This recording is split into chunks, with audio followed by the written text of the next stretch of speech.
from where you are. Right? It's relative. Yes, It's relative. Yeah, I mean, it's warm compared to other parts of the world in the country, but it dropped down, I think, to 41 last night. Yeah. And Yeah. then it'll be probably in the 60s today. Yeah, that's better than here. So you know what? It's warm then. Exactly. It's warmer than here. So the lighting, I don't like the lighting. What's wrong with the lighting? It's not, nice enough. It's like, oh, okay, whatever. It is what it is. It is what it is.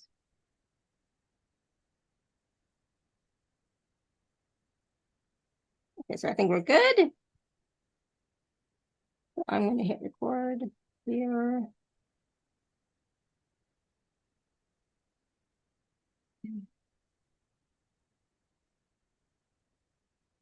All right. Hello, everyone. Welcome to the Laura Canfield Show, the Awaken Happiness Now Global Series. Thank you so much for being here with us today. And if you are new to me, new to my channel, if you're watching live on YouTube or if you're watching the replay, please do subscribe so that you can watch all of the live shows and all of the shows on demand.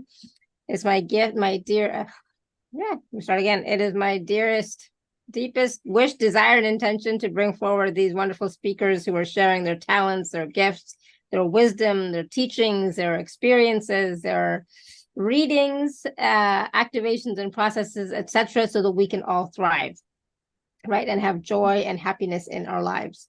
So everyone, please do join me in welcoming my dear friend, Dr. Monique, back to the show.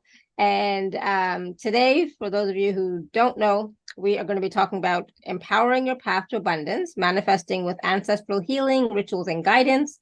And some of what we're going to discuss is embracing your ancestral wisdom, learning how to tap into the collective wisdom of your ancestors for guidance in manifesting abundance. Healing ancestral wounds can block your abundance and prosperity. We're going to talk about unlocking abundance in your lineage with a certain tool. So we're going to find out what that is. We're going to be talking about building a strong connection, exploring practical techniques to strengthen your connection with your ancestors, fostering a supportive relationship. We'll be talking about manifesting your dreams. Discover how ancestral insights can empower you to manifest your deepest desires and create a life of abundance. And of course, Dr. Monique will be offering mini readings live on the call, like she always does. We have so much fun with that. We always learn so much. So certain processes come through, organically, etc., and so much fun. So of course, if you would like to get a mini reading with Dr. Monique, please do raise your hand or type your question in the chat. And for those of you who do not know Dr. Monique or have not, had the pleasure of, meeting her on our shows before or on other shows, she is the Ancestrally Rooted Intuitive Healer. She is a spiritual teacher, a ritualist, a healer, and business intuitive dedicated to helping healers, intuitives, coaches, and spiritual entrepreneurs embody the healing wisdom in their lineage. She helps her clients discover their ancestral medicine superpowers to create their unique healing system so they can serve more people, stand out, and earn more money. With her extensive training in metaphysical counseling and mentorship from her ancestors and spiritual teachers worldwide, Dr. Monique is a leading authority in the field of ancestor reverence. She's the founder of the Ancestrally Rooted Intuitive Certification Program. So join us now as we delve into the world of ancestral healing with Dr. Monique. I'm so glad you're here. We always have so much fun. We do have fun. Thank you for inviting me again to be here with you. And I see a number of people popping on, so this is great.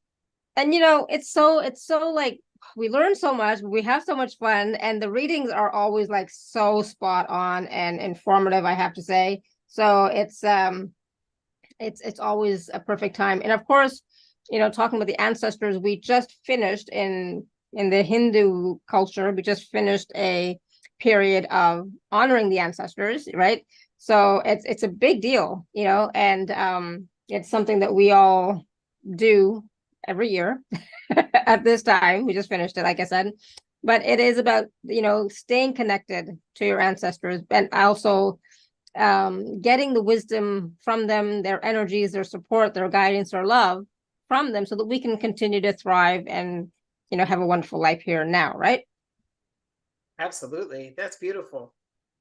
I love talking to you because it's so easy. It's like, oh my God, it's so easy to have these conversations with you. So I want to get started, first of all, just really quickly talking about, we're going to be talking about empowering our path to abundance, right? And using manifestation techniques that have to do with ancestral healing, rituals and guidance, and certain tools that we're going to be learning. So it's a lot, right? So I think everybody should definitely have some water handy. And of course, if you want to take notes, you can take notes, because there's always these wonderful processes that come through that we can all use. And so, even though they come through one person, usually the processes are applicable to everyone. And also the wisdom that comes through from the ancestors, it's not always just specific to the person who asked the question. It can also be applicable to everyone, right? So it's really important for everyone to be willing to receive, right, from the whole call, from all the questions, from all the processes, etc. Absolutely. Yeah, we'll be doing some, we have some fun things in store, some things that are different than we've talked about before. Awesome. So let's start, first of all, just, we always ask this question, but I think it's an important one. And like, we're going to talk about it during this conversation anyways, but how we can begin to connect with our ancestors and actually access their guidance for manifesting abundance. So sometimes we just, want to connect with them just to have that relationship, but specifically for how we can access their guidance on manifesting abundance. Because, abundance is, it's always going to be a thing, right? It's not like it's a brand new thing in this economy, in this time and place. Abundance has always been and always will be. Mm-hmm. Absolutely.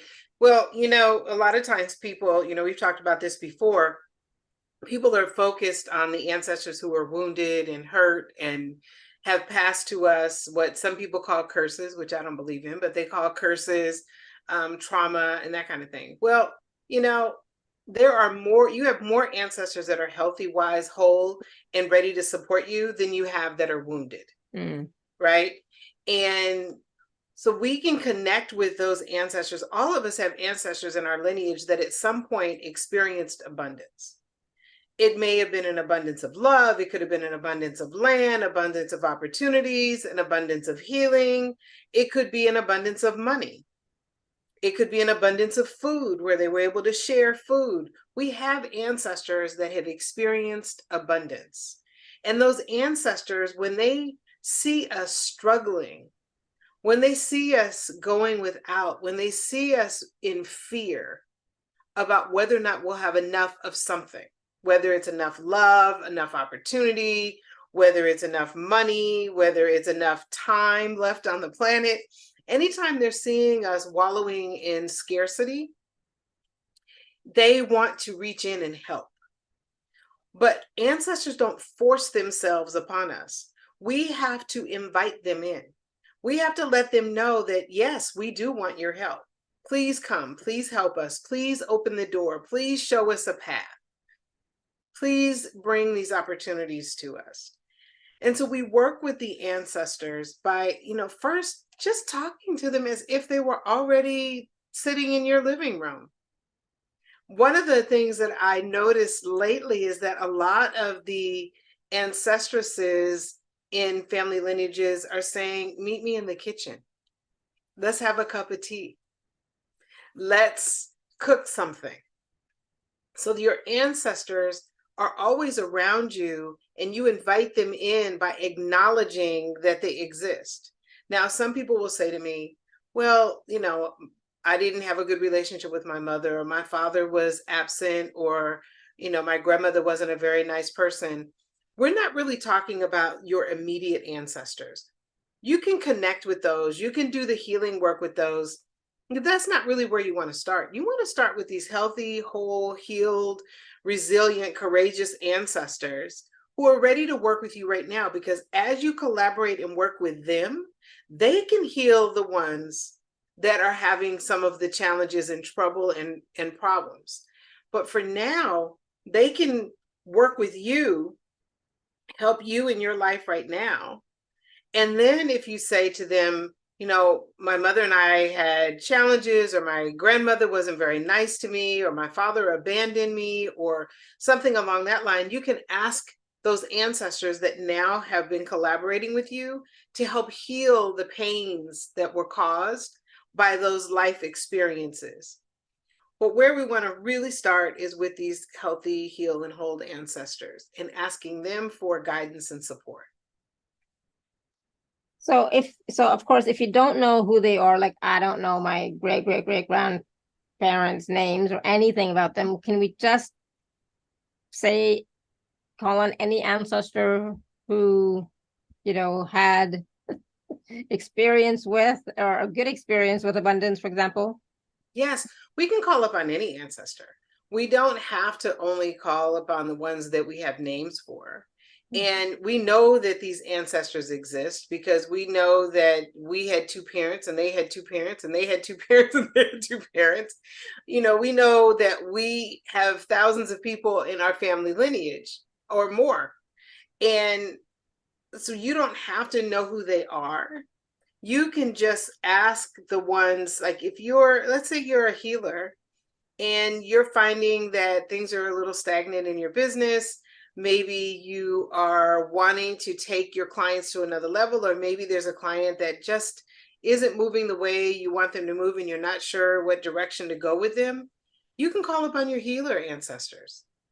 They're in your family lineage. If you're a healer, trust me, you're not the first one in your family to do it. You may be first one in your family that you know of, but you are not the first one in your family that has done this work. Call upon them and ask them to come and support you and help you and work through you and channel the energy through you. That's a way that you bring the ancestor forward to support you. And then, of course, you express gratitude to them once they've done it. You always want to make sure that you let them know that you're grateful. But you can bring in these ancestors if you're having trouble in a relationship. Talk to the ancestors. Ask the ancestors that were the wise ones. You know, many of us have ancestors in our family that were the ones that people came to for guidance and wisdom.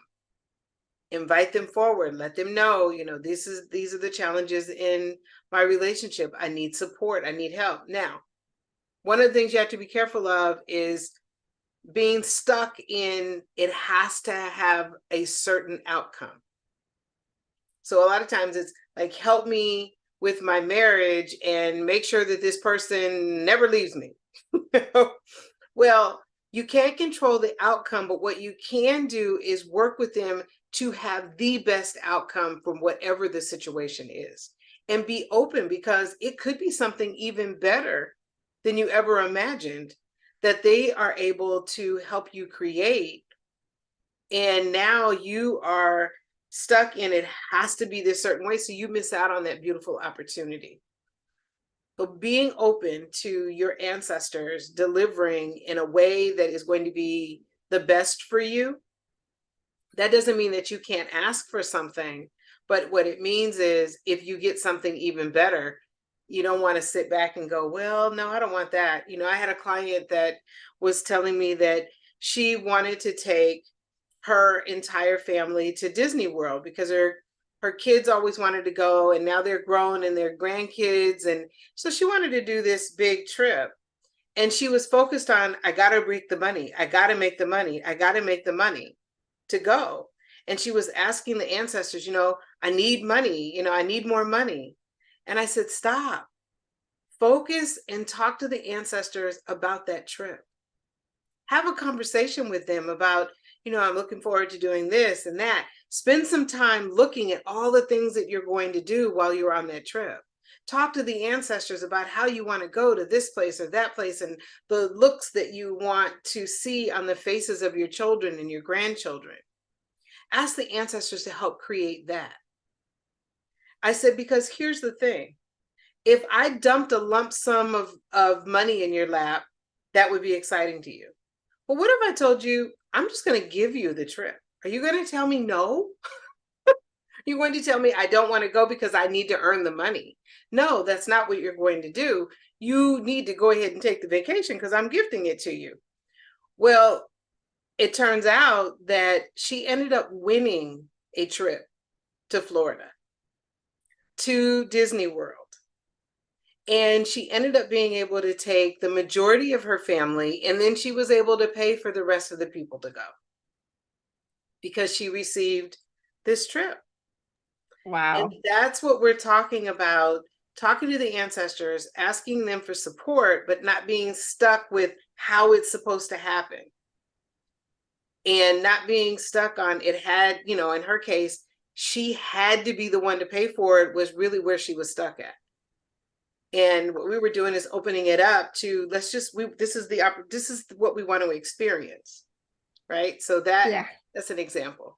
Oh, no, that's beautiful. And it's so powerful. And it's not just for that, but, I think that the key point, piece of that for me was see the expressions on your children's faces, how happy they are to go. So it's about the experience and the emotion, not about how are we going to make it happen, but focusing on the experience and what you want to experience while you're there, and not just you, but everybody else with you that's going, right? Just that emotional connection, that, positive emotional connection, right?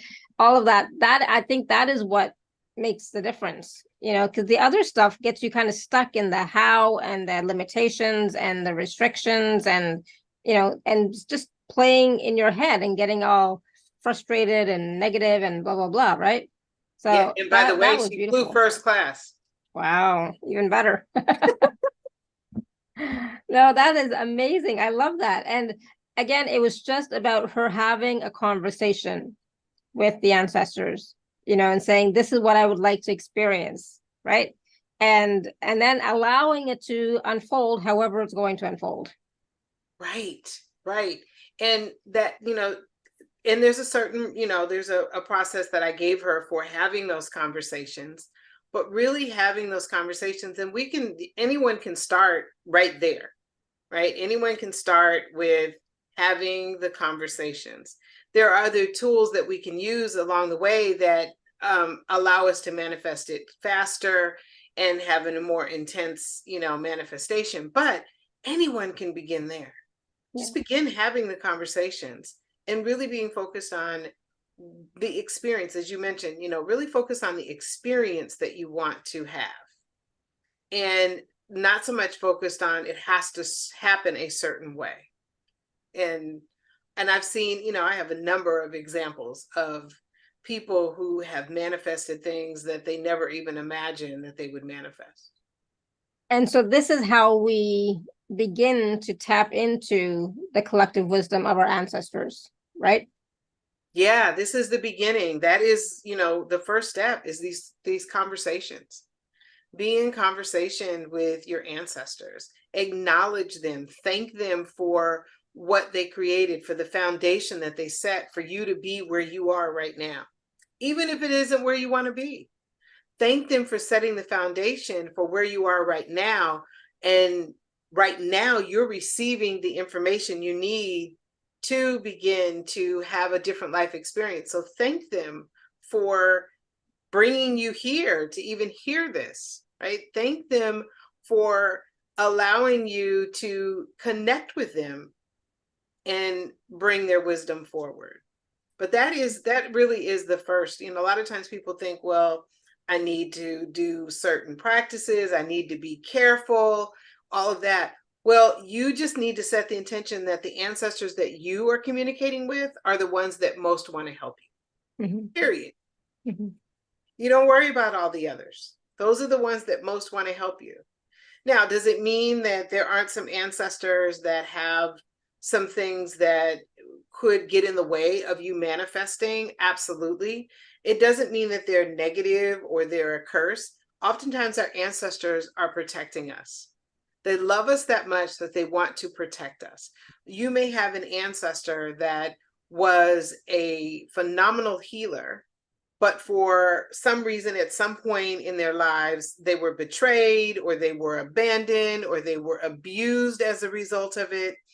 And now when you get ready to share your work, they want to protect you. They want to stop you. And they want to do that because they're afraid that you will experience the same things that they've experienced. And those are the ancestors that we do the healing work with. And that does take a little bit of advanced work, but we do the healing work with them. And we enlist the support of our well ancestors to do that work. And that's when, you know, you're lifting some of those traumas and the wounds. I call them karmic stories. They're stories that the ancestors have lived. They're just stories, right? Mm-hmm. They're life experiences that have created these stories that are now passed down from generation to generation and manifest in different ways.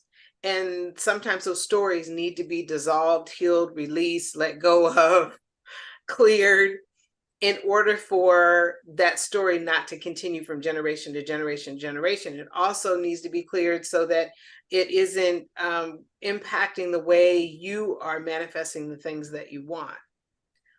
So the healing does go hand in hand, but that doesn't stop you from going ahead and connecting with these really beautiful, wise ancestors for support. Now, some people do know who their ancestors are.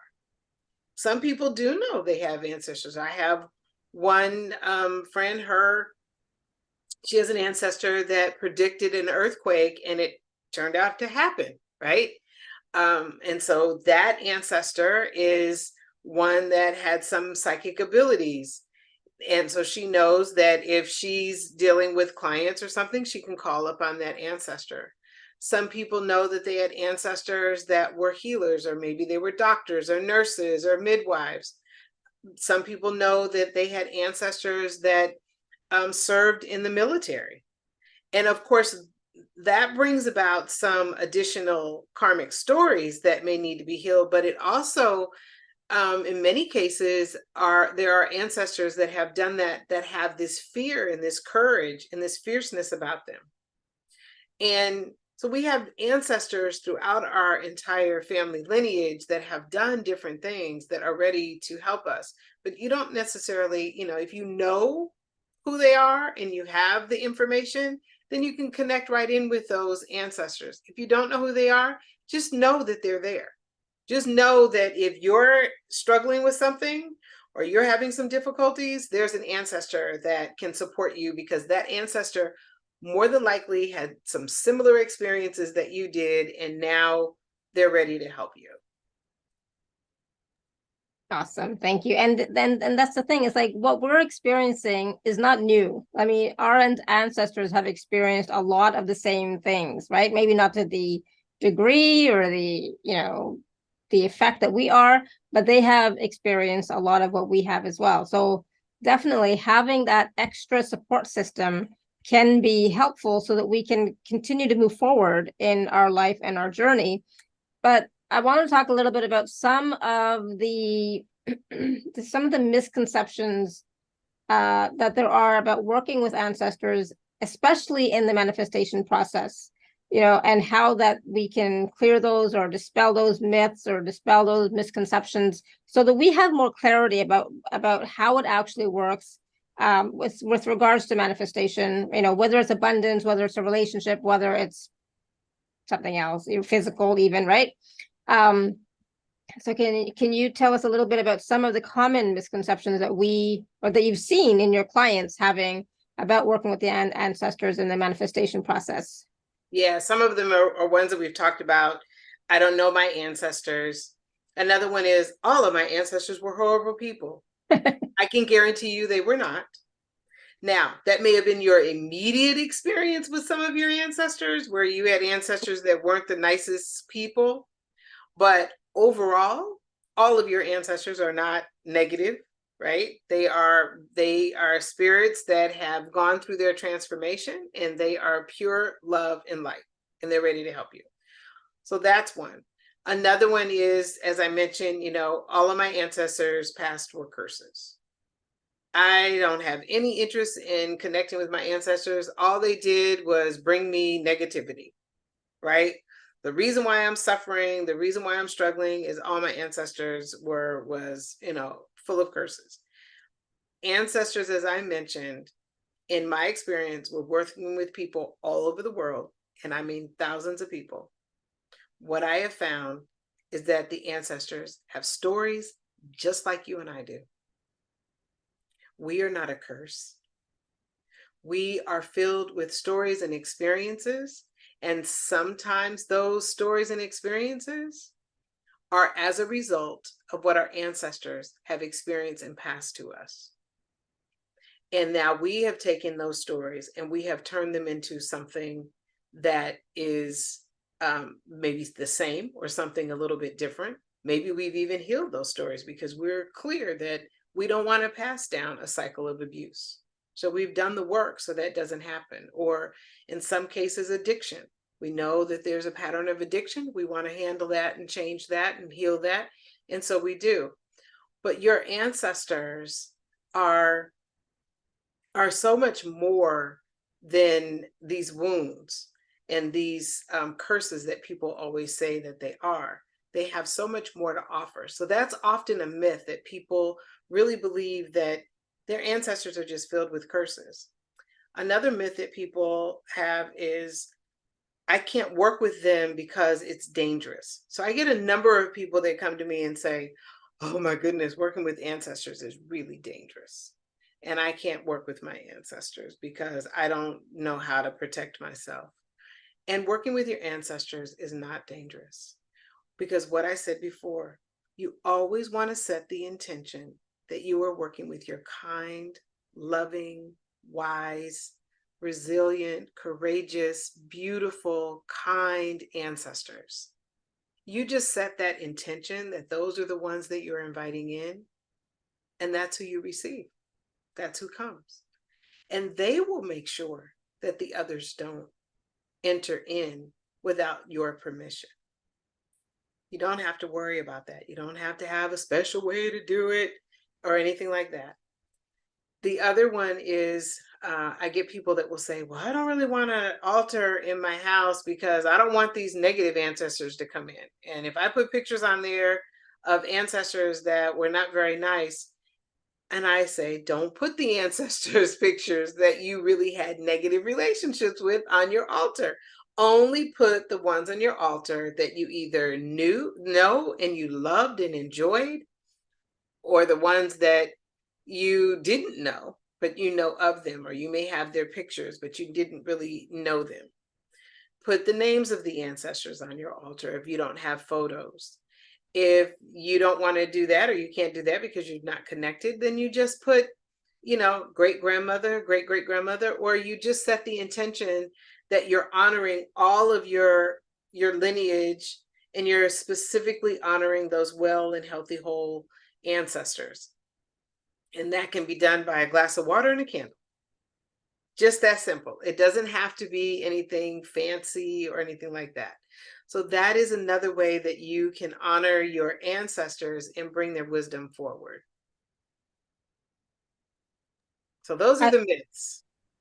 And I love that it doesn't have to be complicated. It doesn't, it can be simple, like you said, just with a candle and a glass of water. That's all you really need, and just your intention of how of who you want to connect with, and even why you want to connect with them in particular, right? Yes. Asking and letting them know why you're connecting with them. And I think, another myth that I have had people say is, my ancestors are gone, let them rest in peace. Right?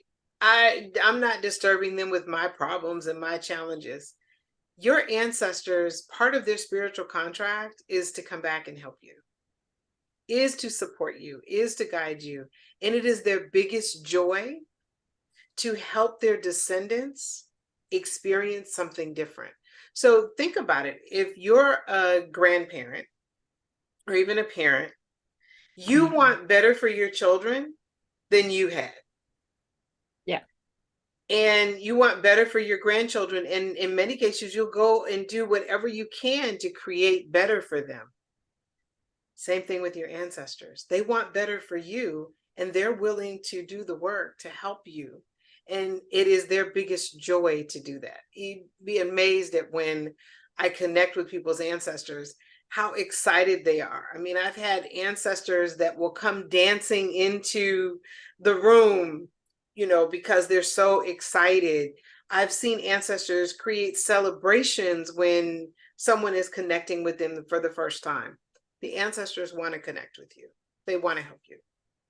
Awesome. So it's time, for those of us who have not connected regularly, on a consistent basis, maybe it's time, right? So can you provide some practical tips or exercises for our audience so they can start incorporating the ancestral wisdom into their daily lives? Yeah. And I've shared this one before, but I'm going to share it again because it is so powerful. And then I'll share one that I haven't shared as much. But this one is the water exercise. And it is before you go to bed, drink a half a glass of water. Now, okay, so the glass doesn't need to be this tall, because I know some of us are at that point in our lives where we don't want to drink a whole lot of water before we go to bed. Exactly. So you can get just a small glass, right? Take and even take a few sips of it. Put that glass by your bed. Set the intention that you will connect with the ancestors while you sleep, and ask them for guidance and wisdom on a particular subject. And when you wake up in the morning, drink that rest of the water and then jot down whatever comes to mind. Now, you may remember a dream, you may have an idea, you may still be, confused. Write that down.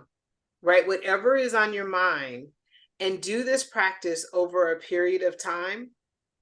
And what you'll start to notice is more and more messages and symbols and ideas will start to come through. And by recording it, it really gets it out of your head and onto paper, and really just taking the time to do that. Now, this isn't an exercise that you have to spend, hours on. This is something that you could do very quickly in the morning.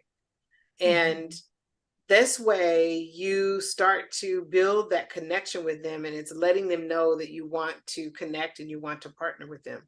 Start out asking questions that are very easy. You don't need to ask questions that are huge, that are really challenging. Just things that are very easy. So that's one. The other one that I really enjoy doing is I write down 3 things that I would like to experience as if I've already experienced them. And I ask the ancestors to provide me with guidance, opportunity, or openings to have this experience. And I do that every night. And I will often do the same 3 until something has come through to give me some guidance or some information, or maybe I've decided, after writing this for a few nights, this isn't really what I want, so I need to create it a little bit differently. And you do that. And I had one client that did that in terms of relationships. And so she did that. She wanted to be in a relationship, and she wrote these 3 every night. And we perfected them, and we changed them, and we worked with them and worked with the ancestors on them. And she met her person. And she met her person in a way that she never would have thought she would have met her person, right? So she met her person, she's happy, she's in her relationship, and she got exactly what she was wanting. And she asked the ancestors to help her with it. Now, she had been doing manifestation work. She had been, she practiced the law of attraction, and she had taken a lot of manifestation classes. We connected with her ancestors that we discovered were ancestors that did relationship type work. One of her ancestors was the person in the village, right? The person in her village that helped couples come together. Well, we connected with her so she could help create this relationship for her. And that's how we were able to help her. But even without me being involved, you can write those 3 things that you want as if they're happening, and just keep doing it. Just keep doing it. The other is just talk to your ancestors as you're walking through the house. As you're walking through your home, talk to them. Prepare a traditional meal that is something that may have been passed down from your ancestors. It could be culturally related. It could be something that was just a part of a tradition in your family lineage. prepare that, and sit down and have that meal and think about your ancestors and how they may have interacted with each other, talked to each other. Think about your ancestors, talk to them as you're having this meal. And you don't have to talk out loud, so that if you're, sharing a home with someone and you're sitting at the table and you're talking to your ancestors, if they don't get it, that might seem a little odd. But you can just sit and, silently have this conversation with your ancestors over a beautiful meal. Some, tea is, I love tea, and I have ancestors that love tea. And whenever I have a glass of tea, as I'm making my, my cup of tea or even iced tea, I will just kind of talk to them and say, hey, I'm having a cup of tea, and, this is what's going on, and I need some insight and some direction. And boom, there they are. Another way that I will share with people is if you have a specific task. So it doesn't have to be really big things that we need help with. And I've shared this story before about how I had a plumbing problem. And my father was always the one that did all of the plumbing work, the electrical work, worked on my cars. I never had a plumber, I never had an electrician, I never had a car mechanic, because he knew how to do all of that. And when he passed, it left a void for us. We didn't have that.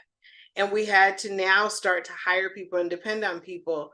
And I was really concerned that hiring someone, I went into this fear, oh, they might take advantage of us. And I had to stop and go, wait a minute, nope, I can manifest this, and I can ask my father to help guide us to the person that will be the best fit for what we need to do. I brought up, I typed in plumbers in, my local area, came up with a list. I think it was, a Yelp list or something. And I closed my eyes and I just said, Pop, guide me to the right one. And I went, boom, and I hit, and I look and I see this one. I gave that person a call. Now I had called someone else and before I had done this exercise, and that person actually made the problem worse. And so I am now in a desperate situation, and I call him. He said, let me tell you how to stop the problem immediately, and then I can come out first thing in the morning. He guided me through everything, got it all together. He comes out the next day. He tells me, well, there's 3 options that you have. I said, well, which one would you do? He said, the least expensive one. Now, he could have sold me the more expensive option, and I probably would have gone for it. He said the least expensive one because nobody's going to see it. It's behind the wall, the whole line. So he did the work. He asked me, what are some of the other things that you need done? I was like, wow, okay. So I said, oh, well, there's a couple of things that maybe need to be looked at. He looked at them, he fixed them. And then he gave us the bill. He gave us a discount on the bill for whatever reason. I don't know. And then he handed me his card, and on his card, the name was Angel. So Angel had come and helped us with our plumbing. And now I've hired him back to do different projects that we have, and have referred a lot of people to him. And we've built a really positive relationship. And as I was talking to him one day, I felt like my father was like super present, because they had a lot of the similar mannerisms and ways of doing things and how they went about helping people. And it was very positive. So your ancestors can help you with tasks like that as well. They don't have to be big things. They don't have to be life-altering experiences. They can be really small things. I love it. What a wonderful experience, and a wonderful example of the support coming from your father, and with this person, and how kind he was, how generous he was, supportive he was, and then his name was Angel. I love that. Yes. And we've experienced, even with the mechanic that we have, I've talked to him sometimes, and, a lot of repair people now, mechanics and even people that do things in your home, they want to replace stuff. Mm-hmm. And my father was one where, well, if it can be fixed, let's fix it. We don't have to always replace everything. Let's just fix it. Well, I have an electrician that is, oh yeah, I can fix that. but I've had electricians that wanted to replace stuff. Right. And we worked and got the right mechanic, and the mechanic, he's like, no, I can fix that. Or no, you don't need to fix that right now. That's not a big deal. Based on the way you drive, you probably, don't drive that much. You don't need to fix that, and so it's really good because we've been able to work with our ancestors to bring in the right people to support us the way we were supported before. And that's what's really beautiful. So lesson learned, call on your father or other ancestors first for all those types of tasks, right? Absolutely. Absolutely. Yes. Yes. It would have prevented a lot of water being all over the kitchen. Oh, it's okay. Now. Beautiful. Thank you. All right. So we wanted to take some live caller questions. If you would like to work with Dr. Monique, and it's usually like, mini readings, mini messages from your ancestors. Can it be about anything, or does it have to be something specific to manifestation? It can be about anything, but be specific. Don't just say, what do my ancestors have to say? And if we were in a longer session, that would be fine. You could do that. But if we're trying to get something right now, and just know your ancestors are not predicting the future. So if the question is, well, my partner come tomorrow, the ancestors are not going to say yes or no on that, right? Yeah. But if you say, I really want to be in a relationship and I am feeling like there's some blocks, the ancestors can give you some ideas or some spiritual practices that you can do to begin, to bring that person into your life. So those are the ways the ancestors answer. So if you're looking for predictions. Yeah, so ask a specific question. So no blind readings like what message do my ancestors have for me today? None of that. We don't, how I am. I don't like that. So ask something specific that's on your heart. That's, important to you. And ideally, if the question could be something that could help everybody, in some way, because a process might come through, or some information or guidance might come through that be helpful for the entire audience, would be great. Yes, that's a really good point. If you resonate with something that the ancestors are sharing, then that means that there's a message from your ancestors in there as well. And you can actually do it. If there's a spiritual practice that they talk about, then try it, because it may work for you as well. Yeah, exactly. All right. So, like I said, you can raise your hand or you can put your question in the chat. So let me just get this going here. Give me a second. All right. So Destiny has had her hand raised for a while. Go ahead, Destiny. Hi, Dr. Monique. Hi, Alara. Hi. My question is, I keep feeling like I'm dealing with ancestral stuff when I've already cleared.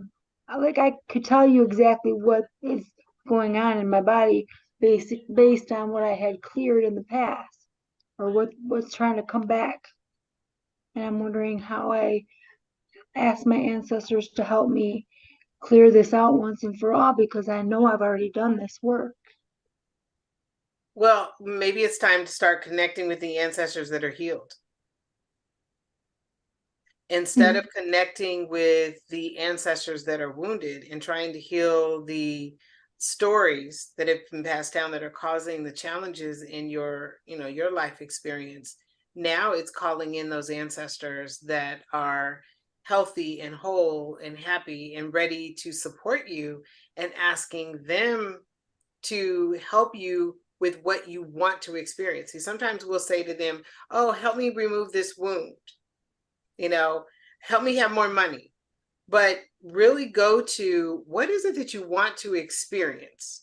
What do you want to do with your life? What is it that you want that you don't have now? How is it that you want to feel that you're not feeling right now? And then ask the ancestors to help you experience that feeling, that experience. And I think that, oftentimes we do a lot of focus on the ancestor that's struggling and the ancestors that are quote unquote wounded, that we forget that there's these other ancestors there. And I really believe for you, that's what it's time for, is to really focus on making that connection to your loving, kind ancestors, collaborating with them to experience the things that you want to experience. And knowing that it's safe to do so. Yes. Because, Yes. yeah. Yes. It's definitely, you're always going to be safe when you're connecting with those healthy, loving, and kind ancestors. They provide the safety. And if you really are feeling like, ooh, I'm a little concerned, then the first thing you can do is say, to my healthy, loving, wise ancestors, please provide protection. If you work with spirit guides and you have a gatekeeper that you work with, ask that gatekeeper to only allow those loving and wise ancestors to come through. A lot of our grandmothers are protectors. You can ask the grandmothers, surround me and protect me from any of the ancestors that are not ready to support me. Not necessarily ancestors that are bad, just ancestors that are not ready. They're not at that point. Connect with them. So those are some different ways that you can ask for that support. Oh, that's good. Thank you, Dr. Monique. You're welcome. I like the way that you worded that. That's good. Yeah. I Awesome. Thank you, appreciate it. Destiny. Go back and Thank watch you. again so that you can get, more of that wording or just that intention clear, okay? And again, that was for everybody too, not just for Destiny. Yes. Yeah. And I wish you well, Destiny. I hope you feel better soon. Yeah. All right, we're gonna go to Layla.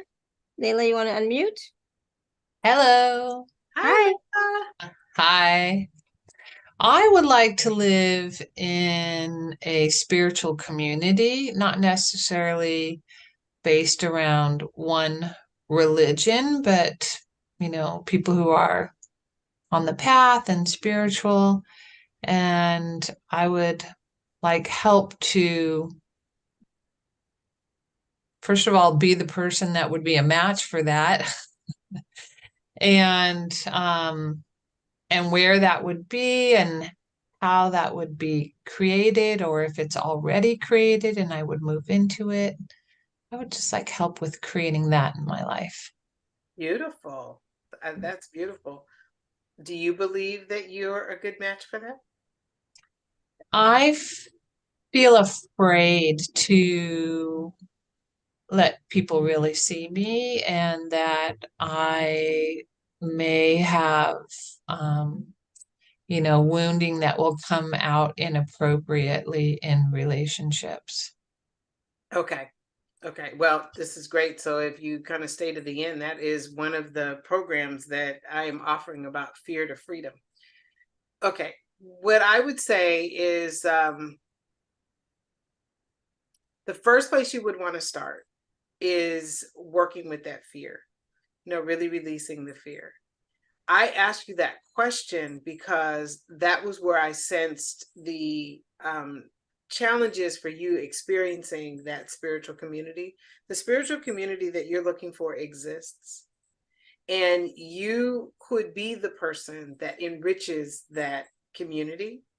You could be the person that brings even more people into that community that are in alignment with the vision of the entire community. So the community, it absolutely exists. Where the work needs to come now is for you believing that and holding that to be true, for you valuing what you bring to the community. We all sometimes have relationships and challenges in relationships. That doesn't mean that you're not a valuable asset to the community or that you won't have deep connections in the community. Where you really focus, and that's where the ancestors are kind of guiding you to really focus on spending some time looking at what you would bring to the community. What is it that you uniquely would bring to this community of people? And how would you bring value to this community? That's one. Then we'd need to work on some of the visibility pieces and being seen. And I want you to think about something that you can do, because I don't know kind of where you are at this point, but I want you to think about something that you can do. And that actually is a part of the program too, about visibility, is to do one thing that allows you to be seen in a way that hasn't been before, whether it's a social media post or reaching out to someone or going to an event and just sharing who you are. There's something that is like one step closer to being a little more visible, something very easy, something that is not a huge stretch for you, but it is something different for you. You have 4 ancestors who did struggle with visibility. And the reason is because as they shared more of who they were and stepped into their gifts, there were people that were jealous, that did things to betray them, talked about them. They experienced a sense of abandonment as a result of really stepping in. So there was some real fear that came up for them, and they've been protecting you, right? What you want to do is ask the ancestors that you have ancestors that were like freedom. Freedom was sort of their whole mission, was to be free. And they're saying that that's where you are now, is freeing yourself from the beliefs that you are not bringing anything into this community. And those are the ancestors that can help you. So asking them for guidance, asking them for support, doing things that make you feel free, putting freedom on your, on your vision board or on your wall or on your mirror, and just imagining what it would be like to be in this community and have the freedom to just be who you are, knowing that you're loved and supported. Continue to visualize that, and then ask the ancestors, help create this for me. It is there. It is close. You're almost there. It's just a matter of doing some practices and doing some releasing that bring this forward for you. But it is a community that is already formed, but not completed. And you can bring in the completion of that community. Wow, thank you so much. I really appreciate that. Thank you, Dr. Monique. You're welcome. Awesome. Thank you, Layla. We're going to go to Manisha.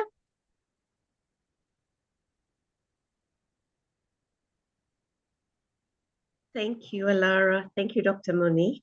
Hi, Manisha. Yeah, I loved what you shared with Layla, and I think I can really resonate with Layla. Not being seen is something I'm always being told. I'd love to know what the ancestors would say for me to move into a romantic relationship. So that's why I said I resonated, because I have fear of being seen. I'm sort of been hiding, I think. Yeah, and that, yeah. And when we're experiencing a fear of being seen, fear of visibility, it impacts us being able to be seen by the person that is our person, right? Or our people, because there's often more than one person that can be a part of our connection, but it does. So let me just take a look at your ancestors and see who can help you with that.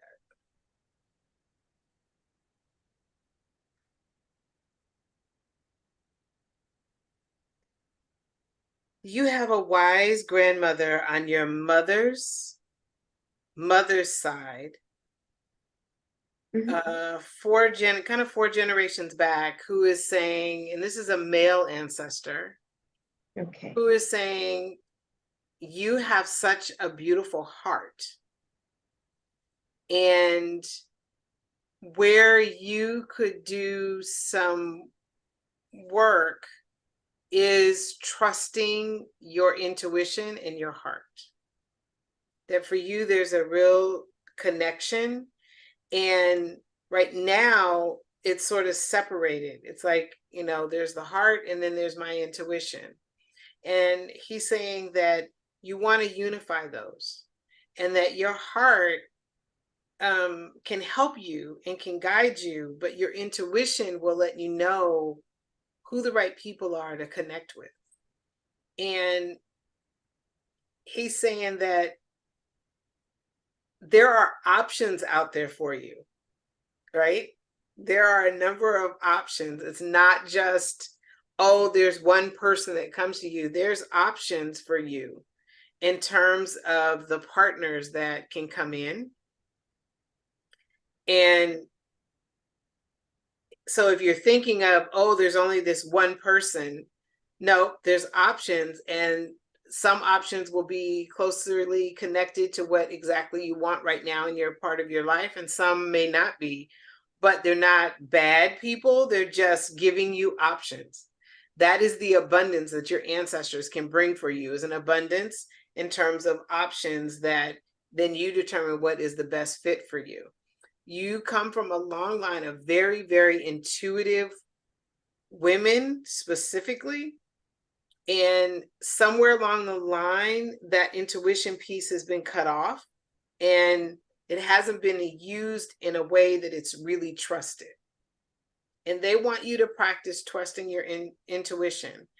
And so one of the ways that you can do that is to look at a situation and then really step back and say, where am I feeling in my body that there's an answer? And really tapping into that. And it can be small stuff.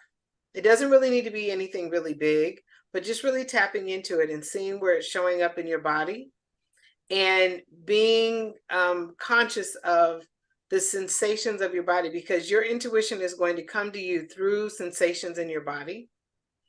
The other thing they're saying to me for you is take your hands and put them down on your lap, ask a question, right? And ask them a question, and your index fingers, they will begin to, over time, they will begin to move. And if there's 2 taps, that means no. If there's 1 tap, that means yes. Okay, so practice doing that, sitting, looking at something that you may need to make a decision about, sitting with it, feeling it in your body, put your hands on your lap, ask your ancestors, and you can ask specific ones depending on whatever the situation is. Ask the ancestors, and then ask them to give you a sign. And you can even remind them, 2 taps means no, 1 tap means yes. Right?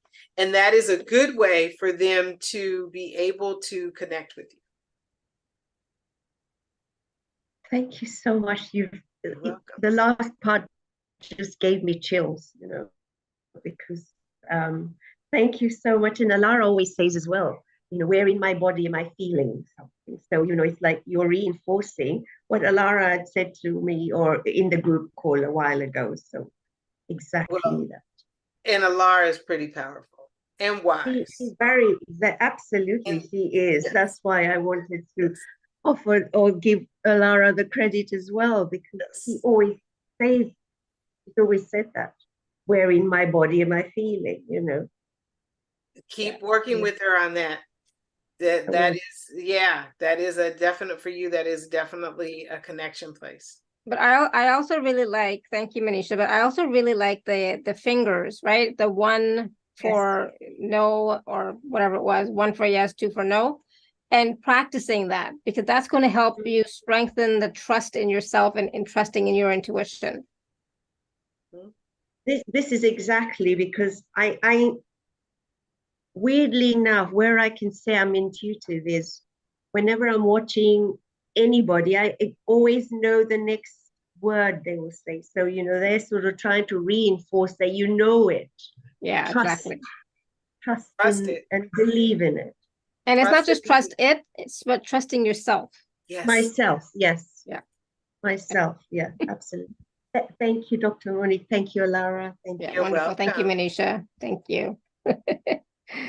All right, we still have Sunita and Cindy with their hands raised, but before that, we had a question or two in the chat. Valerie, I'm not quite sure I understand the question, Valerie, but I'm going to pose it to Dr. Monique. She said, working on energetic hooks so my mom can be my guardian angel. Am I making progress with this? Not quite sure what the energetic hooks are that you're talking about. So Valerie, do you want to unmute yourself? Oh, there you are. Yeah, I talked with the healer, and I have been working on my mother-father wounds. I apparently have 2 energetic hooks between my shoulder blades, and I have been working on love in all shapes, forms, and everything. And apparently my mother has been trying to release one of the hooks so that she can come in and be my guardian angel, and I blocked her. And so I was really kind of shocked about all of that. I have an altar for my mother and father, and I was just wondering if I'm making any progress with love, and so that my mom can come in for me, and wanting a love relationship in my life before I cross over. That was Got it. 2 things going on. Okay, so as you were talking, I'm like, let's just pull that out. It's gone, right? And you have a great, great, great, great grandmother who Wow. can help you. Sometimes working with those ancestors that are recently departed and when I say recently, 1 generation before us, or even 2 or 3 generations before us, sometimes it's very hard for us to have that connection because we are still seeing them as the physical beings that they were. And if we're recognizing them as the physical beings, then we're recognizing all of their mistakes as well as their goodness. We're seeing all of that, and it interferes with our ability to really kind of make that connection. When we bypass them and go to generations back, like this grandmother that I just shared with you, and ask them for help, they are in a position where they have ascended. They have been in the spirit world for a period of time. They have the wisdom. They have the ability to help you. Okay. Connecting with that ancestor, and ask that ancestor. And let me see if she's sharing a name with me. So the name that's coming up is Sarah. And I don't know if that's Sarah or Sarah is coming up. And it seems like it was a nickname or something. You can just write that on a piece of paper and put that on your altar and start to connect with her and work with her about releasing anything that you are feeling needs to be released. So that's one. And start to talk to her about this relationship that you want to experience. Once again, seeing yourself in the relationship as you're having the conversation with her. My partner and we're doing this, we're experiencing this, we're enjoying this, we have this feeling. I love looking at my partner's face and seeing the joy of, the things that we're sharing together. Talk to her, talk to this grandmother, and let her know this is what you want to experience, and asking her and any ancestors that can help you create that connection, right? And then when you're finished having that conversation, I want you to just tap your heart a few times and visualize your heart light expanding and going out and connecting, and that the ancestors are bringing that connection. You're sending the connection out, and your ancestors are helping you make that connection with the person that would be really good for you. Okay. So that's a practice that you can do to really get started in doing more. The energetic hooks that you were talking about, it's almost like once you came on and started talking about it, everything started just disappearing and leaving. So yeah, I wouldn't spend a whole lot of time on that. Okay. All right. Yeah. Thank you very much. You're welcome. Awesome. Thank you, Valerie. Good. I'm glad we got that clarified because I was like, I'm not sure what the question says here. So good. Awesome. All right. We're going to go to Sunita. Hi. Hi. I have a question about the mother line. I think there's problems with relationship with men by my mother, by myself, by my grandmother, by her mother. All my aunts are alone, have a difficult relationship with men. Can I do something to heal it? And is there a new relationship for me? Okay. Let me just connect in.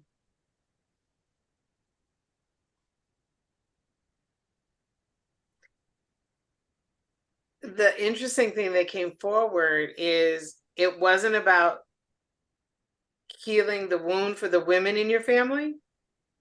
It's healing the stories for the men in your family. Right? The men in your family have these stories that they've passed down that have created some challenges around connecting in relationship. So let's find out who on that part of and this is on both sides of your family. On your mother's father's side, there is an uncle who was a healer, and he's saying that he can come through and work with you to release the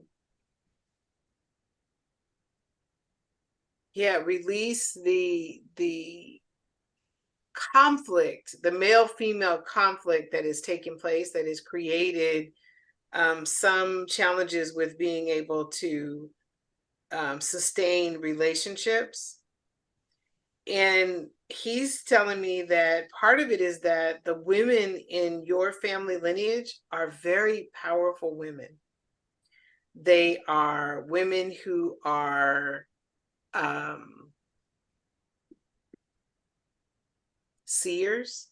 There are women who were healers. There are women that are intuitive. There are women that were just very, very wise and intelligent. And these women are so powerful that the men, it created some challenges for the men. And by working with this particular uncle, he can heal the male, the males in the family who were challenged by this energy, right? Challenged by this power that these women had. And what happened is over time, they dimmed their light. They held back on their gifts, and now they're not being seen. And that's where some of these stories are coming from. So this uncle has a spiritual practice for you.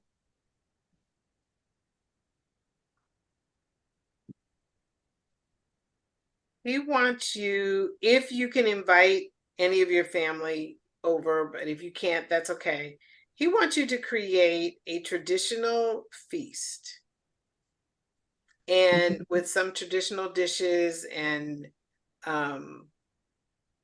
create this feast and have this celebration of a new beginning of women in your family, including you, who can shine their light And it's the celebration that sort of is the initiation into this new way of being and the new way of being seen for you and your family, and you and the women in your family.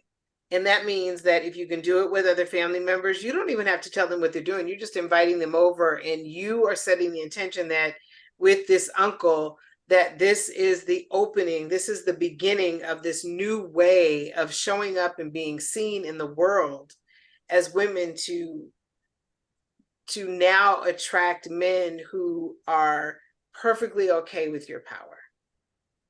And that's where some of the problem has been.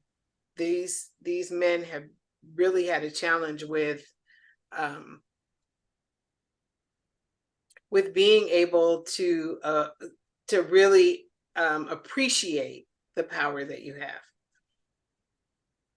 In your case, this celebration begins to open you, and he's wanting you to look at where you begin to dim your light because you don't think you're enough, or you think you're too much, because you are much more powerful than you realize. And the more you realize it, the more you embody it, the more you're able to invite that relationship in to be with you. He's saying that the relationship is like, there's just a little bit that's separating you from bringing that relationship into your life. It's not like there's somebody way out there, or it's, thousands of years away. It is sort of like there's this wall that's there. And the more you become accepting of who you are and the power that you have, the more that wall begins to dissolve, and that person can come through and see the real you. What is happening is, when you dim your light and feel like you're too much, whether it's conscious or unconscious, then the people that see you are the people who like you with your light dimmed. But you can only do that for a period of time, right? So at some point, they're going to start to feel uncomfortable because now your power is starting to come through. And this ancestor is saying, be you, do you, let the power of you come out. Stop feeling like you need to change who you are, and then invite that person in. Okay, does that make sense? Yes, it makes sense. But the healing, I can't make physical connection with my aunt of my mother. My mother disconnect with me. Okay. And took all her family also in that process. So I can do that spiritual. Yes. That's yes. Yes. Okay. Yes. Do it spiritually. Now, here's the thing. If right now it's not comfortable to do it by inviting your mother, and physically or spiritually, just do this for you. Begin by doing it for you, because whatever you do for you will trickle down to other members of your family, right? Forwards, backwards, linear. I mean, it will just help your family altogether. But do it for you. Have this ceremony for you. Connect with this ancestor just for you. And don't worry about connecting for the rest of the family just yet. It's your journey. Thank you. You're welcome. Awesome. Thank you, Sunita. All right, we're gonna go to Cindy quickly, and then we still have a few questions in the chat. And I also want to talk about the special offer that we have for Dr. Monique. Cindy, you there? Hi, hello, Alara and Dr. Monique. Hi, Cindy. So great to be on this call, and I'm thoroughly enjoying everybody's messages that are coming through. And I have a question. I've been desperately trying to get help for my son who had suffered a traumatic injury to his brain. And since then, it was 4 years ago, it impacted his well-being, his mental health. He has PTSD and OCD, and he's just like really afraid to be around other people. I've tried to get him help to deal with therapy, trying to get over the trauma that he experienced. And I've often prayed to my ancestors to help me get him the right help. And we're slowly making progress. I'm just wondering, are there any ancestors that can help me get him help so that he can lead a normal, productive, happy life again from this occurrence? I just really have been trying to get help for him, and I don't know what other direction to go into. Mm-hmm. The first thing they're sharing with me is for you to begin to already see him as healthy, happy, whole, and not wounded. And I know that's hard because you see the challenges that he's having. He's your child, you see it. But just like in the morning when you wake up, start to see him in the way that you want him to experience life, right? Start to see him doing the things that you want when you first get up in the morning. And he actually has a couple of ancestors that are around him that are already doing some work with him based on you calling them forward, and they are helping. There is in your father's side of the family, father's mother's side, about 4 generations, there is, and they're saying neuroscience. Well, actually, it was a brain specialist, right? Somebody who did that kind of work. Invite that ancestor to come and partner with your son and these other ancestors to guide him to the resources and the information that he needs to support him, but also asking any of your healer ancestors, and there are a number of them in your family lineage, and you can just refer to them as the healers.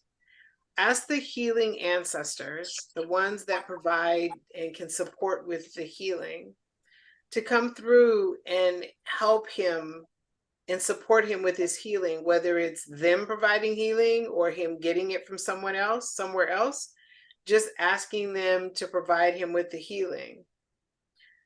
But always finishing with you actually seeing him after you make this request as already being where you'd like to see him be in his life, in terms of being free of some of the trauma that he's experienced as a result of the brain injury. Yeah, those are the ways that you can get started working with him. That is such great information coming forward. And I actually did have some medical doctors on my father's maternal side. So that's so interesting that you connected with that history, that lineage. Mm-hmm. And my mother's side, I know, had many healers as well. Mm-hmm. And I've been asking my son's paternal grandmother, who recently passed away this past December. I'm hoping she was very close to my son, and I feel that she's there offering guidance also. Her name was Gloria. Okay, so here's what I would do, because she's recently passed. I would call on and ask and invite Gloria's grandmother, her grandmothers, to help your son and to help and support Gloria with her transition, because she's newly transitioned. So sometimes it's harder for us to we can have a connection with them, but then asking them to help us, they're still, they've changed their address and they're getting, accustomed to the new address, right? And so that connection isn't always the easiest connection for the healing that we want. you can still, you know, ask her for her support and guidance, but also talk to her grandmother to help, both of her grandmothers, to help facilitate this healing for your son. Okay, wonderful. That's great information. She was the closest grandmother to him, and she was trying to help him these past few years. So yes, that's such a blessing to hear, and I really appreciate all your guidance and wisdom that came through. Thank you so much. Very helpful. I wish your son well, and I send him tons of healing. Thank you. Thank you so much. That just really touches my heart. Thank you, and many blessings to you and everyone on this call. Thank you very much, Cindy. Thank you, Cindy. You're welcome. All right. Thank you, Cindy. All right, we're gonna go to. There's a few questions in the chat that I want to definitely go to, but before that, I just want to quickly talk about the special offer that Dr. Monique would like to share with us today. So I'm just going to share my screen. Dr. Monique, give me 1 second. I think it's this one. Can you hear me? Can you see it? And can you hear me? Yeah. Awesome. So Dr. Monique's package is a 7-week ancestral fears story healing journey, plus a bonus manifesting and mindset live workshop. Here you go, Dr. Monique. Okay, so this is the Fear to Freedom program, and many of you have talked about your fear of being visible, fear of not having enough, and so there's a number of fears that show up, and this is the Fear to Freedom program, and this is a path to abundance in all areas of your life. And we'll embark upon this journey together for a full 7 weeks. And this is a time for you to really release those fears. Now, those fears are often associated with scarcity, abandonment, betrayal, and shame. And we'll be working to release all of those wounds, stories, traumas that have been passed down to you. In the process of doing that, we're also looking at creating abundance and connecting with your ancestors. So through this program, that's what you'll do. So the first 4 weeks are all you doing is you're doing these online it's a digital program for the first 4 weeks, where you are going in, and the first week is forgiveness and ancestral healing. We'll also be looking at releasing some betrayal wounds. The second week is embracing ancestral connections. And this is where you'll start to connect with your ancestors for the healing that needs to take place in order for you to have a deeper connection with abundance in your life, in order for you to experience greater abundance in your life. And then in weeks 3 and 4, we're just doing rituals and spiritual practices for healing. So you'll have these rituals and spiritual practices. You've heard a few of them here that the ancestors share. There'll be practices that you can easily implement and easily incorporate into your life. It's not something where you have to go and sit on the top of a mountain for hours and hours. Not that that's a bad thing, but that's not what this is about. This is about really integrating this into your life in a very easy way. And we'll once again be doing more partnering where you'll go through a journey to connect with your healthy ancestresses. If you notice, we had a lot of ancestresses that came through today, and they are the ones that are really leading the whole healing for a lot of family lineages. So that's why we're connecting with them. You'll be able to connect with them through a guided journey that is a healing journey that will help to release more of the karmic story. So specifically during this time, you can really work on shame as well as the betrayal stories too. And then we'll do ancestral healing messages and spiritual practices. So you'll be getting messages from your ancestors that you'll be working with to begin to once again release some of the stories that need to be released in your family lineage. Okay, so then we get into week 5, and that's a live workshop. That's where I'm there with you.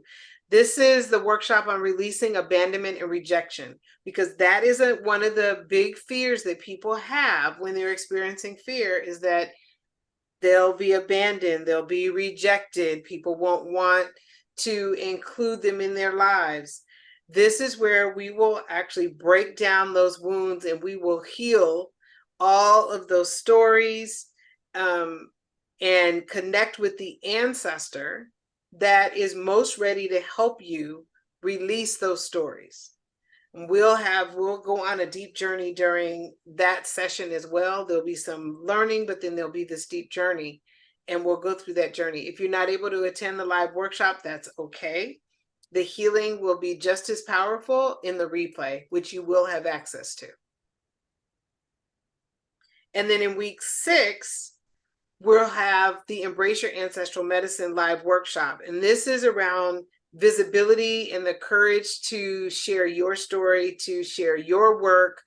We will be looking at what is that medicine that has been passed down from generation to generation to generation in your family that you can now use in your healing practice, in your coaching business, in your as a spiritual entrepreneur, and in your own personal life to experience the abundance that you want to experience. And each of us has that unique medicine that has been passed down, that superpower that's been passed down. We're going to start to unveil what that is for you, and that will help you to feel more confident and be more visible. Okay, so in week 7, that is our Ancestral Wisdom Circle, which is something that most people say they absolutely love. And that is where you will receive channeled messages and guided insights from the ancestors. And in this live workshop, everyone will have an opportunity to receive messages. So each person is given time to receive messages from the ancestors, similar to what we did today, but more in depth because you'll have a little more time.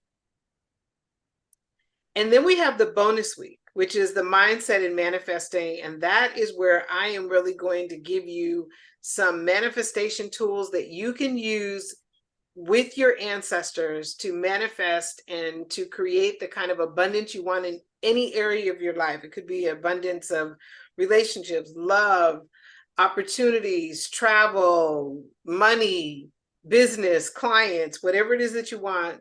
This is what we'll be working on in that workshop.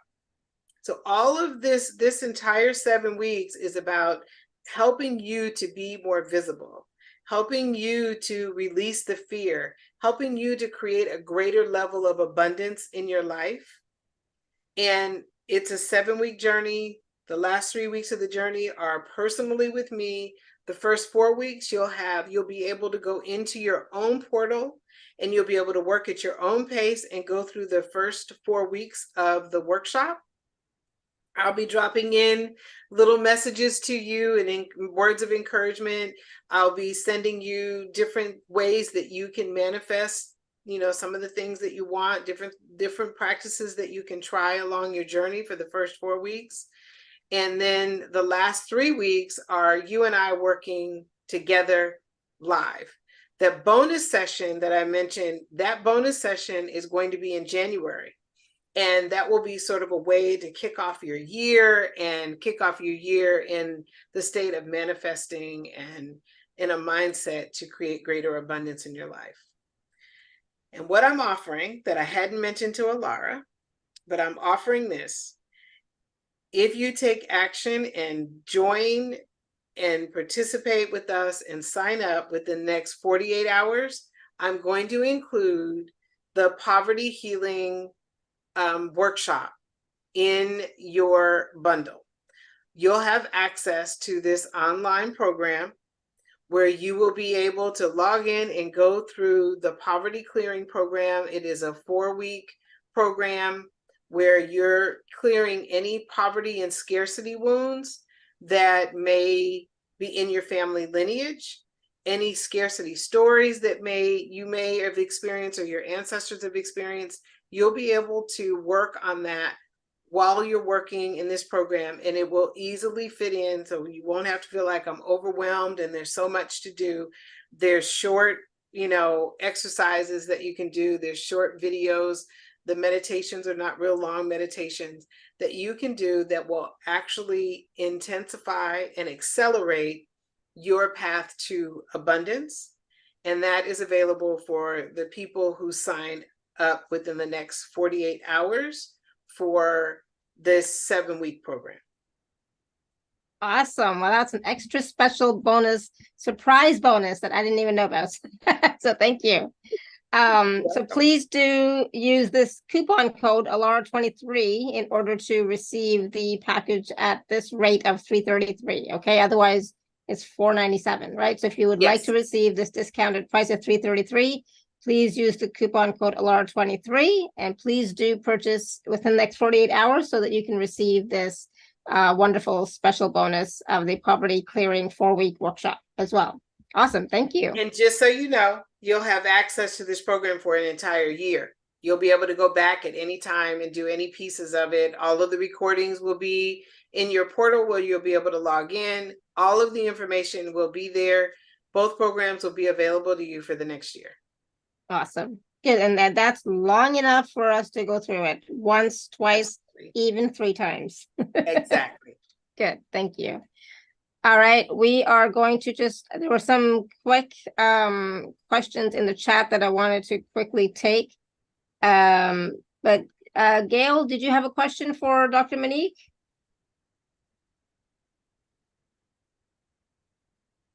Yeah. Oh, yes, I did. It was just something quick. I loved everything I heard.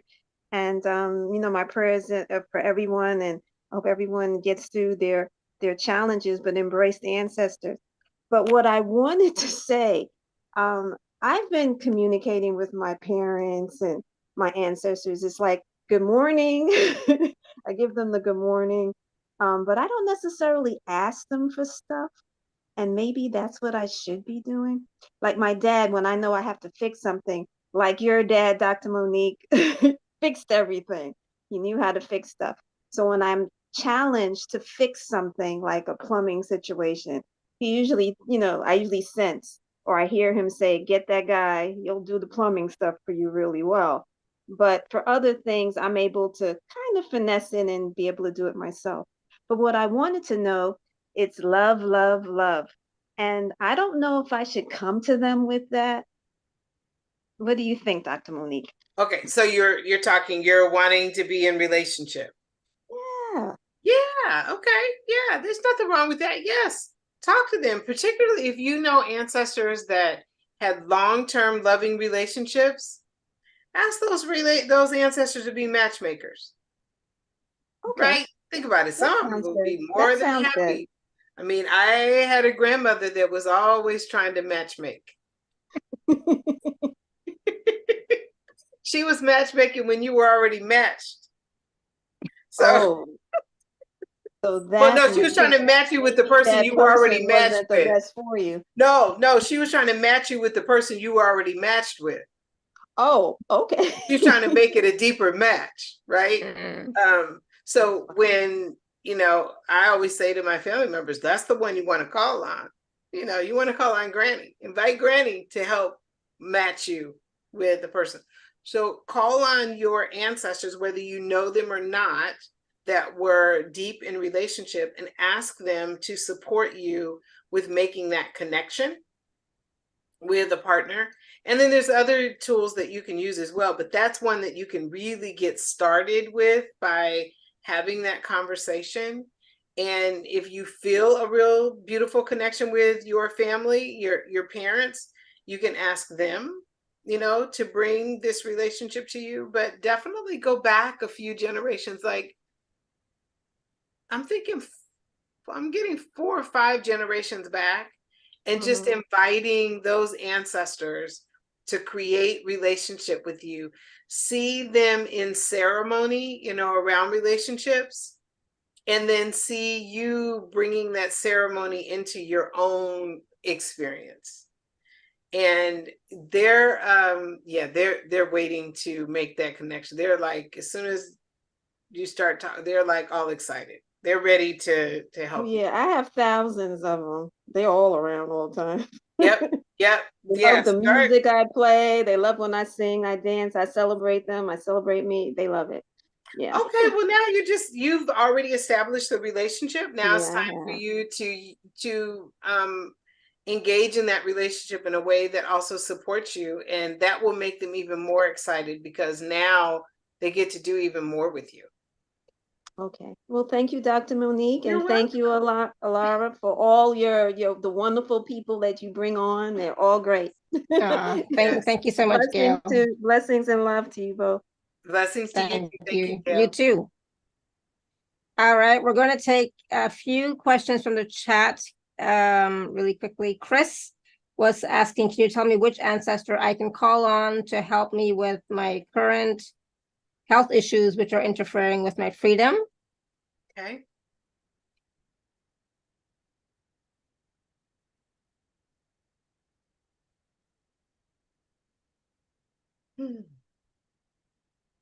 They're trying to give me a name, so give me a second.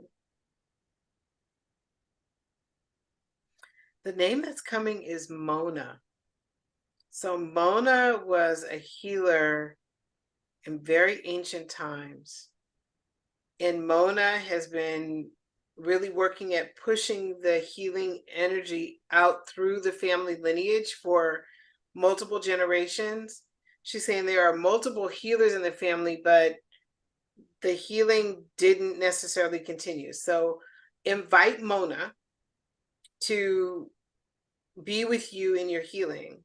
And like if you're going through a procedure, or if you are taking a medication, or if you're, doing something around food choices, whatever you're doing to help you in terms of your health challenge, invite Mona to partner with you to really make whatever steps you're taking even more powerful. So definitely do, the things that you are supposed to do.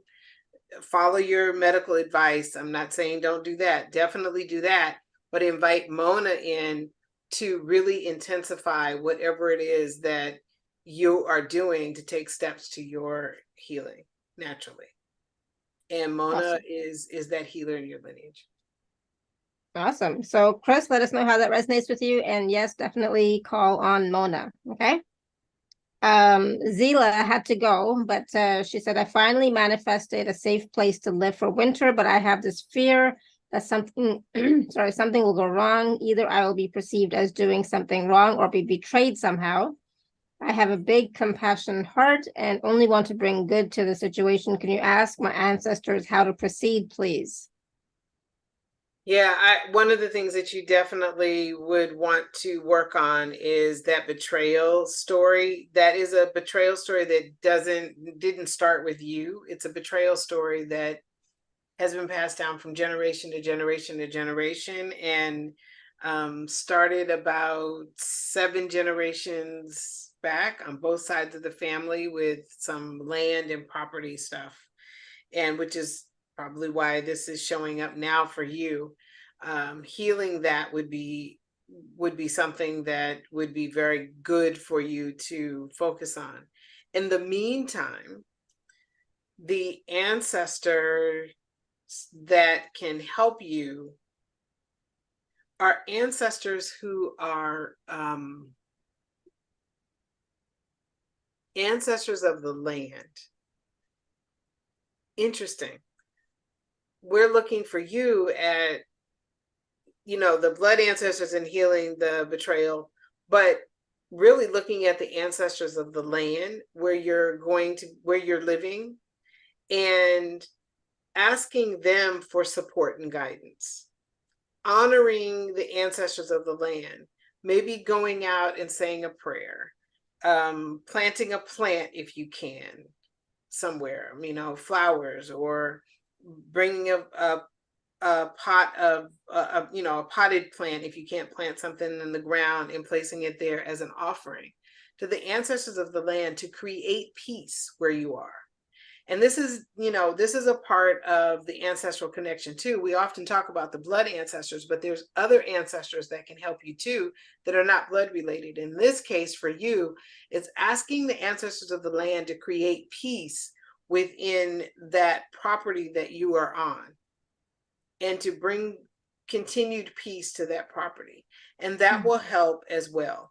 The other thing is, if you're focused on something going wrong, and you probably already know this, then there's a chances are that they probably will go wrong. Begin to focus on things going right. When you start to feel like something's going to go wrong, that is a great way for you to shift into it going right. And just saying to yourself, all is well, everything here is beautiful, I am in a safe place, I am, just really speaking positiveness and using that fear as the contrast to really look at what you want to experience there, how you want to be in that space, and sharing that with the ancestors of the land to bring peace. And those ancestors will they will really be grateful to you as well, because many, many years ago, there was a lot of conflict on that land. And that doesn't necessarily mean that you'll have conflict, but it does mean that you can actually acknowledge them and really invite them to create peace and to continue creating peace in the environment that you're in. And that would be my suggestion and the information that I'm getting from them for you. Awesome. Thank you. So hopefully, Zila, you'll be able to get all that in the replay. I mean, I know you will, so please do listen. Pippa wrote in the chat, having been adopted, I do not know my birth family and ancestors. That's okay. So wondering if there are any coming forward to help me as I am looking to be seen and guidance to find my new home, wherever that may be. Moving to Glastonbury or going abroad. Okay. You have an ancestress on your mother's side who she was like a wanderer, traveler, visited new places, new experiences. She loved being around people that were different than her, involved in cultural experiences. She is one that can help you. He's one that will support you. And that's from your biological mother. And then remembering that your adopted family is also part of your ancestral team as well. And although they're not related to you by blood, those are the ancestors I was talking about before, where we're not necessarily related by blood, but there's a connection, and there is a connection with them as well. And if you know any of them that can help you with, where you're going to be and can help you with visibility, then that would be really great. There is definitely there are some stories around shame, both on your biological family side, your blood related, as well as the adoptive family. And that shame oftentimes keeps us from being seen. Fear is a part of it. Fear absolutely does keep us from being seen. Shame is a part of that fear. The shame often carries the fear in it, and we need to work on the shame in order for us to release some of the stories around not being seen. I would very much, if you're at all interested, very much encourage you to come and step into the program, because there is a whole piece in there on visibility. I've received so many messages from people about having this fear of being seen, and that's why I've included that in the 7-week program. So that's something for you to get started. Awesome. So people, let us know how that resonates with you. I'm going quickly now because it's like, oh my God, look at the time. So Sarah wrote in the chat, we spoke some time ago and you suggested that I light 4 candles to bring my ancestors' help in. Is that finished? I stopped due to injury, but could start again. Now is the time I want to bring in extra protective energy for my children who live in Israel.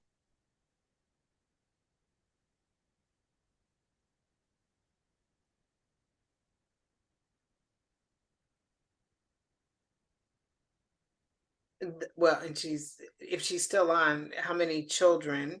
What I would say is for every child that you have living in Israel, whether it's your children or grandchildren. I have 2 daughters and 2 grandchildren there, and a Okay. son-in-law. Okay, let's light those 4 candles, right? And lighting candles for them to receive the support of the ancestors in keeping them, not only keeping them safe, but also allowing them to continue to experience joy in their lives. Asking those ancestors for protection, asking those ancestors for support.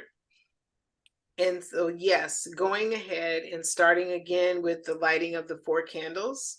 I don't remember, usually when I do these readings, I don't remember, like, I can't even remember the one that we did before you asked the question. So they go very quickly.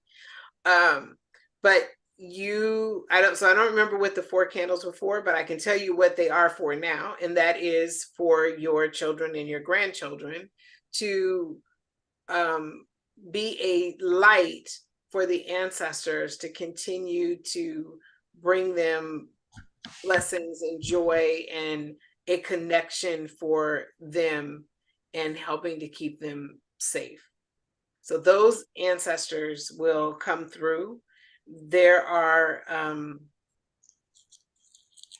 5 ancestors that are really devastated by the conflict and by the pain that's being caused, period. And they want to be sure that they shield your family from experiencing that, while also these are ancestors that are really wanting healing for everyone. Our ancestors see the pain. They don't see the conflict. They just see the pain that's being caused. They see the energy of what's happening, and they just want to see that going away. And by you bringing them in, you're allowing them now to not only protect your family, but now to spread healing and love and light all throughout the region. So yes, your 4 candles would be powerful. Thank you. My children have just been invited to be part of World Central Kitchen because they're cooking 400 to 700 meals a day for displaced people and whoever needs it. It's a grassroots thing they did, but thank you. Putting extra protection around them is. Well, they're carrying out what their ancestors are wanting to experience. So bringing those 5 ancestors in as a form of protection, but also those ancestors can work, kind of work through them and with them and spread that love and healing even deeper. They're powerful. These are 5 very powerful ancestors who are just, they feel honored that their descendants are doing this work. So definitely continue to connect with them, light the candle, invite them in. Thank you. That really helps me. Thank you. Beautiful. Yeah, awesome. Thank you, Sarah. All right, Jill has a question. I have a blockage in back of third eye that inhibits my intuition. Was told this is a trauma to the head from the Holocaust. Is this ancestral or past life? My immediate family was all in USA during Holocaust. However, I am sure I have ancestral cousins in Germany.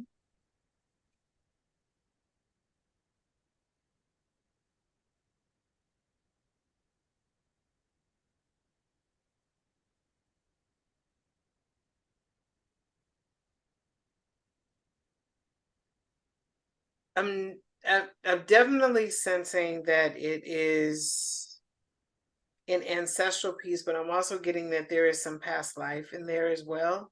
But there's an ancestral piece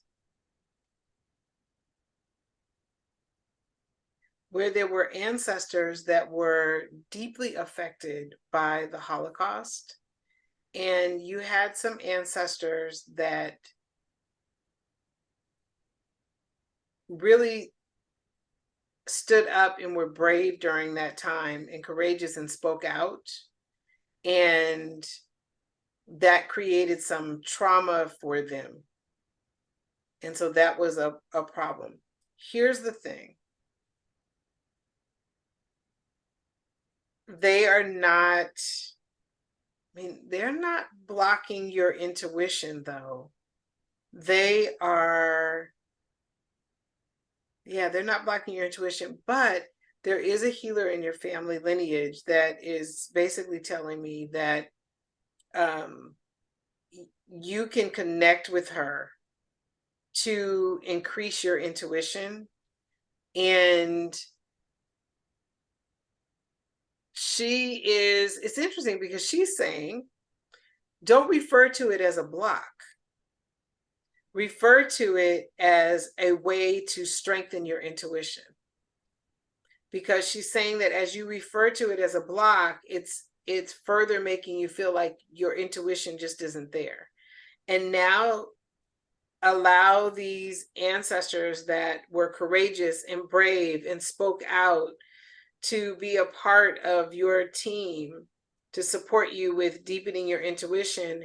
And then she's also a healer. She's also saying there's something with you about doing some healing work. And I don't know if maybe you're a healer, I'm not sure, but about you doing some healing work. But yeah, she's definitely wanting to connect with you on that level. But she's just really saying to me, let her know there's no block, there's no block, there's no block. Just don't see this as a block. See this as this is your time to strengthen your intuition and to do and learn different ways of increasing your intuition, improving your intuition, and really looking at it that way. And then for the ancestors that experienced or possibly experienced the Holocaust, whether directly or indirectly, she's saying that you can light a candle on the altar for them, asking them to come into this beautiful light with you and to join with you and to help you do the things that you want to do to move your life forward so you can unify with them. So that's your message. Awesome. Great. And it's funny, I was getting the same thing about it's not a block. Stop saying it's a block. It's not a block. It's going to help you to increase and enhance your intuition. So there you yay. Go. And if you're getting it from her too, then there it is. I love that. Yeah. Thank you, Jill. Don't focus on it being a block. I would say focus on it being more as an opening to enhance your intuition. Okay. Okay, last question. There was one more. Kenny. Last one. I know we're both late. It's like we're both gotta go, but Kenny says, I would love to know who my best ancestors would be to help me in this new journey of pursuing my passion and opening a women's shelter back home. Oh, Kenny, that is beautiful. That is so beautiful. Now I know Kenny because I traveled to Fiji, and Kenny has lived here, and I had a chance to meet Kenny, so I do know Kenny. And I just want to say thank you so much for doing that back home. I know how important that work is to you and your life and your story, and that is absolutely beautiful. And knowing that, I know that you have very powerful women in your family lineage that have followed your journey and your struggles and all of the things that you've been from, you know, coming to the United States and being here and now being able to go back there and do the work that you're doing. And it was like when you stepped back in Fiji, they had celebration. They were joyful and jubilant and excited about you being there and bringing back and coming back and helping people not to experience, or supporting people who have experienced the things that you've experienced. And they are just surrounding you and loving you and lifting you up and encouraging you to do this work. And they want to remind you that you don't have to do this alone. To remember that there are people, the right people will see your vision, both in the US and in Fiji, and create a way for you to make this vision come to be. And you can ask your ancestors. You have ancestors on your mother and your father's side that you can invite in and ask them to connect you with the souls that are in alignment with the vision that you have. Really being clear about that vision. Wake up in the morning and visualize this center, the way it looks, the way it feels. Are you sitting in the center now? I can see your face. So yes or no? Are you sitting in the place? Okay, beautiful. Absolutely beautiful. So see that place filled with the people that you most want to help. See them receiving help. See the people coming and showing up and helping you with this vision. Wake up in the morning and absolutely see it, and then ask the ancestors, because they're right there. You're on the land that they were on. You're right there. Ask the ancestors to now connect you with the souls that are most connected to the vision that you have for that place. Ask the ancestors to come in when you walk in the building. Ask the ancestors to bless every step you take through the building, to bless the building, to make it a safe place and make it a place for people to grow and prosper and heal, right? You have, there's like 5 ancestors on both sides of your family that are guiding your footsteps, right? Guiding your footsteps. 3 of those are women, 2 are men. And the men are on each side and the women are spread between both sides as well.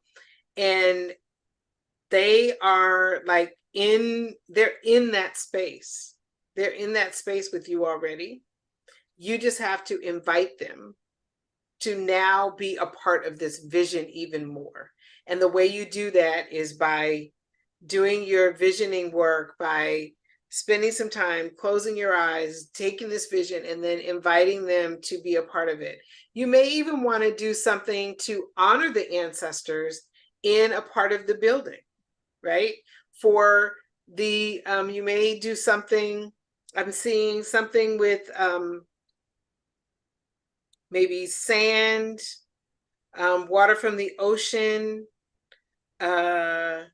maybe even a candle, but they're being clear. They don't want you to keep the candles lit for, I guess they're saying safety reasons, but where people can come in and like take a little bit of the sand and put it in another small bowl as a representation of honoring of their own ancestors and their own healing path. And just saying thank you for those that came before them.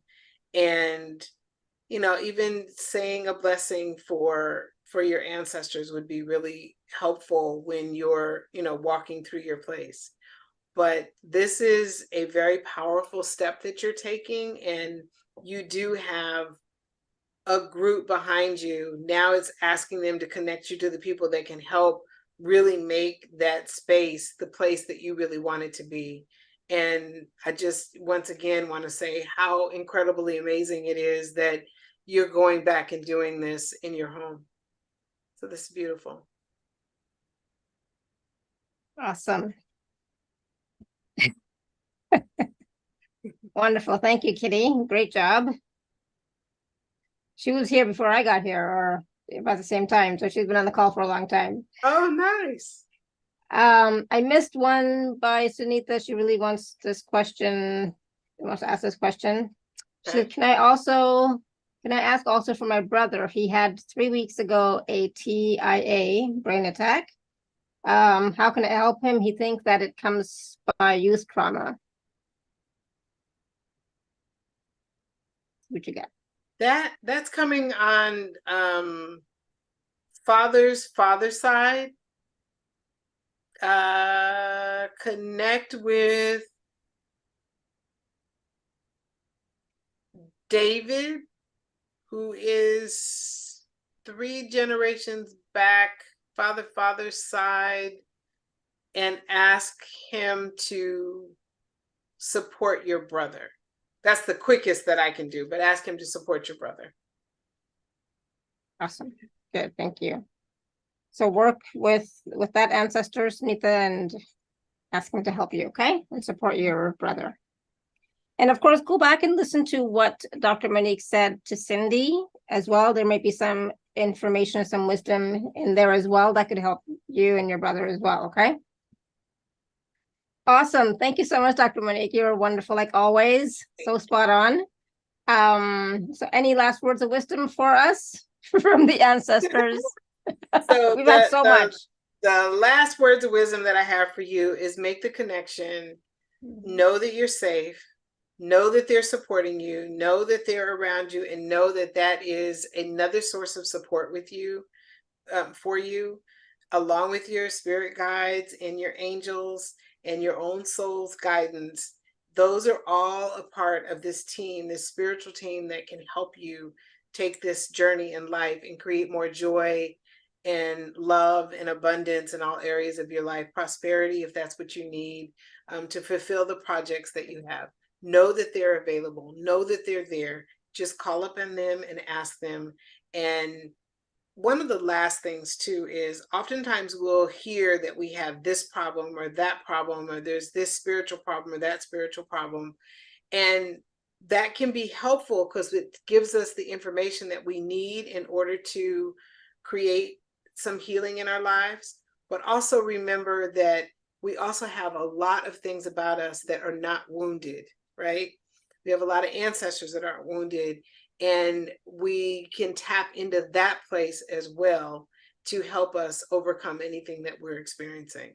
So thank you, Alara, for inviting me to be here. Thank you to all of you for being here and for staying this long and for asking your questions and giving me the honor of connecting you with your ancestors. It's truly a blessing for me, and it allows me to carry out the ancestral medicine that the ancestors in my lineage have blessed me with. So thank you. Beautiful. Thank you. And of course, if you'd like to work more deeply with Dr. Monique, please do check out her package, her special offer, and work with her. Please do make sure you use the code ALARA23 so you get the proper price, okay?